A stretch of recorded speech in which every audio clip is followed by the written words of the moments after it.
Praise the lord. ఉదయకాల సమయం నీ వాక్యం వింటున్నాను. మీ అందరికీ కూడా ప్రభు నామమున వందనములు తెలియజేస్తున్నాను. ఉదయాన్నే లేచి నిండా భారంతో ఎందుకులే మళ్ళీ ఈరోజు ఏం జరగబోతుందో, ఈరోజు ఏం కీడు జరగబోతుందో, ఏం ప్రయత్నించినా, ఏం పని చేస్తున్నా అది తిరిగే మళ్ళీ రివర్స్ అవుతుంది, అందరి ముందు నవ్వులు పాలైపోతానేమో అని ఒకవేళ భయంతో, నిరాశతో, దిగులుతో ఈ ఉదయాన్నే లేచి ఒకవేళ అదే నిరాశతో ఈ వాక్యం వింటుంటే కనుక దేవుడు నీతోనే స్పష్టంగా మాట్లాడుతున్నాడు. వాక్యం చివరకు శ్రద్ధగా వినండి. కొన్నిసార్లు మనం ఎందుకు ఇలా వెనకడిగే ఉంటున్నాము, అందరూ ముందుకెళ్ళిపోతున్నారు కదా, మనం ఎందుకు ఇలా వెనక్కి ఇంకా ఎంతకాలం ఇంకా దేవుడు నన్ను వెనక్కి ఉంచుతాడు, ఇన్ని ప్రార్థనలు చేసినా, ఇన్ని ఉపవాసాలున్నా ఎందుకు, దానివల్ల లాభమే లేదు కదా, దానివల్ల ఉపయోగమే లేదు కదా అని కొన్నిసార్లు మనము బాధపడుతుంటాం కదా. కానీ అలా వెనకడుగు వేయటం వల్లనే, అలా వెనక్కి ఉండటం వల్లనే రేపు మనం అందరికంటే ముందు ఉంటాము, రేపు అందరికంటే మనం తలెత్తుకుని తిరుగుతాము. అది ఎలా అని మనం చాలాసార్లు అనుకుంటాం కదా. ఒకసారి ఒక వ్యక్తిని చూశాను. ఆ వ్యక్తి ఉన్నతంగా ఉండాలి అని అనుకుంటాడనమాట ఎప్పుడు కూడా. ఎందుకంటే గొప్ప ఉద్యోగంలో చేరాలి. ఎందుకు అంటే అంత ముందు వరకు అతను చాలా నిందలు, అవమానాలు పడ్డాడు ఉద్యోగం విషయంలో. నీకేం చేత కాదు, నీకేమీ రాదు అని.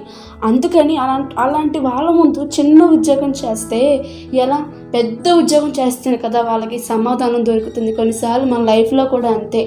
మనం ఉన్నతంగా ఉండాలని అనుకోము, కానీ అలాంటి వాళ్ళ వల్ల మనం ఉన్నతంగా ఉండి వాళ్ళకి చూపించాలని అనుకుంటాము. అలాగే ఆ వ్యక్తి కూడా ఆ రోజు అలా అనుకున్నాడు. ఎన్నో ఉపవాసాలు, ఎన్నో ప్రార్థనలు, ఎన్నో కన్నీటి ప్రార్థనలు అడిగాడు. ప్రభా, నాకు ఈతకు గొప్ప ఉద్యోగం కావాలి. ఎన్నో ఉద్యోగాలు తిరిగాడు. ఎన్నో సంవత్సరాల నుంచి ఎదురు చూస్తూనే ఉన్నాడు. అయితే అనుకోకుండా ఒకరోజు ఒక పెద్ద కంపెనీలో వెళ్ళి జాబ్ అప్లై చేసుకుని వచ్చాడు. వాళ్ళు అన్నారు, వెళ్ళి ఫోన్ చేస్తాము, మీరు వెళ్ళండి అని అన్నారు. ఎంతో ఆశతో సంతోషంగా ఇంటికి వచ్చి ప్రార్థన చేసుకుని ఒక తీర్మానం తీసుకుని ఉపవాసాలు ఉన్నాడు. ఫోన్ కాల్ కోసం ఎదురు చూస్తూనే ఉన్నాడు. కానీ ఫోన్ కాల్ అస్సలు రాలేదు. రోజు ఎన్నో నెలలు గడిచిపోతున్నాయి. ఎందుకు నేను సెలెక్ట్ అవ్వలేదు, ఎందుకు నన్ను నువ్వు ఆ కంపెనీకి పంపలేదు ప్రభా, నీకు అసాధ్యమైంది ఏది లేదు కదా, నన్ను ఎందుకు పంపలేదు అని ఆ వ్యక్తి దేవుని దగ్గర ప్రార్థించుకున్నాడు. కొద్ది రోజుల తర్వాత సింపుల్ ఉద్యోగానికి వెళ్ళాడు. తెలిసిన వాళ్ళ ద్వారా ఒక సింపుల్ ఉద్యోగానికి, చిన్న ఉద్యోగానికి వెళ్ళాడు. అక్కడ ఉన్న వాళ్ళందరికంటే ఈ వ్యక్తి ఎంతో బాగా అందరికంటే ముందుండేవాడు అనమాట జాబ్లో. ఎందుకంటే పెద్ద ఉద్యోగమే సెలెక్ట్ చేసుకున్నాడంటే అతని టాలెంట్ మనం చూడాలి. అలాంటిది అంత చిన్న ఉద్యోగంలో అందరికంటే ముందు ఉంటున్నాడు అనమాట. అది చూసి అతనికి అనిపించింది, భలే ఉంది. అక్కడ ఉన్న వాళ్ళందరూ కూడా అతనితో స్నేహపూర్వకంగా మాట్లాడుతూ ఇక ఉద్యోగానికి అలవాటు పడిపోయాడు. చాలా సంతోషం అనిపించింది. అయితే ఇక అలా గడుస్తూ ఉండగా కొద్ది రోజుల తర్వాత ఒక వార్త వచ్చింది, ఒక న్యూస్ అనమాట. ఏంటంటే ఒక పెద్ద కంపెనీ మూతపడిపోయిందంట. అదేంటో కాదు, అతను ఫస్ట్ కోల్పోయిన ఆ యొక్క పెద్ద ఉద్యోగమే అది ఫ్రాడ్ అని తెలిసింది.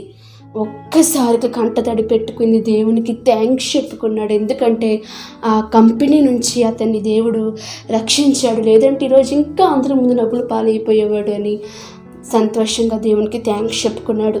ఈ రోజుల్లో ఇప్పుడున్న పరిస్థితుల్లో మనం అనుకోవచ్చు, ప్రభా నేను అడిగింది చిన్న మేలే కదా, నువ్వు ఎందుకు చిన్న మేలు కూడా చేయట్లేదు అని.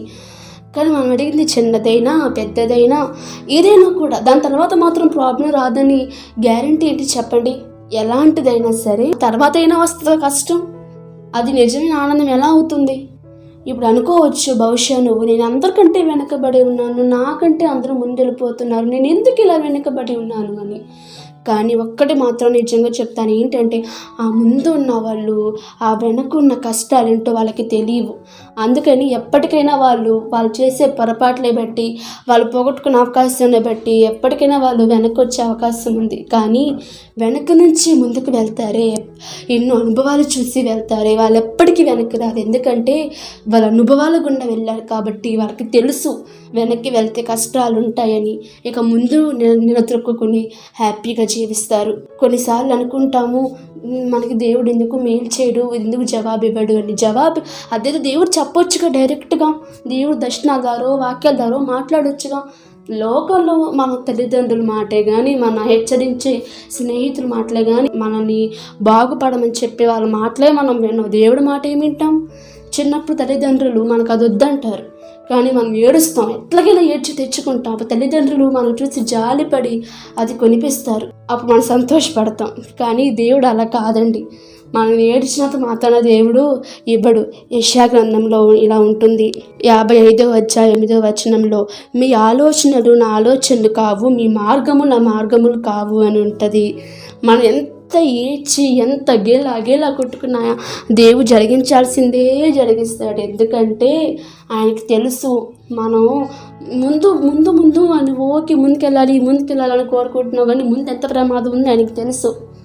అందుకని ఆయన జరగాల్సినప్పుడే జరిగిస్తాడు. అందుకని మనం ఎంతసేపు ప్రార్థించుకుని, ప్రభా నాకు అది చేయి ఇది చేయి అని అనుకున్నా, నీ చిత్తం ఏంటో నాకు కనుపరచుము, నీ చిత్తం నాకు చూపించు, నీ చిత్త ప్రకారం నన్ను నడిపించమని దేవుణ్ణి అడిగితే తప్పకుండా ఆయన నీ పట్ల ప్రణాళిక ఏంటో తప్పకుండా చూస్తావు. ఈరోజు వెనక్కి ఉండిపోతున్నావని బాధపడకు. ఒక్క ముందడుగు వేయి. ముందడుగు వేసే కొద్దీ దేవుణ్ణి అడిగి ప్రయత్నించి ముందడుగు వేయి. తప్పకుండా దేవుడు నీకు తోడుగా ఉంటాడు. ఈరోజు నువ్వు వెనకబడి ఉండొచ్చు ఏ విషయంలో అయినా, కానీ రేపు ప్రతి విషయంలో దేవుడు నేను ముందుగా ఉంచుతాడు. ఈ వాక్యం మీకు ఆశీర్వాదకరంగా అనిపిస్తే తప్పకుండా మీలాగా బాధపడే వాళ్ళని, మీ బంధువుల్ని, స్నేహితులు కూడా ఈ వాక్యం మీరు షేర్ చేయండి. భయపడొద్దు, నిరాశగా ఉండొద్దు, ఆశ కోల్పోవద్దు, ధైర్యంతో వెళ్దాం. దేవుడి మీద మీకు ఎంత నమ్మకం, ఎంత ధైర్యం ఉంటే అంత రెట్టింపు కార్యం మీరు చూస్తారు, అది రెట్టింపు దీవెన మీరు చూస్తారు. ధైర్యంతో ముందడుగు వేయండి. ఈరోజు మీరు వెనకడుగుతూ ఉండొచ్చు, ఈరోజు మీరు వేసిన వెనకడుగే రేపటి మీ ముందడుగు అవుతుంది. ఆ రోజు ఆ వ్యక్తి ఉద్యోగంలో వెనకడుగు దేవుడు వేయించాడు కాబట్టి ఈరోజు అందరికంటే ముందున్నాడు. నీ దేవుడు రేపు కూడా నీ తల ఎత్తే రోజు వస్తుంది. అప్పుడు వెనక్కి తిరిగి చూసి దేవునికి థ్యాంక్స్ చెప్పుకునే సమయం ఉంటుంది. అది ఎంతో దూరం లేదు, దగ్గరే ఉంది. అది నమ్మకాన్ని బట్టి ఉంటుంది. దేవుని నమ్మకంతో ధైర్యంతో ముందడుగు వేయి. తప్పకుండా దేవుని తల పైకి ఎత్తుతాడు. ఆమేన్. Praise the lord.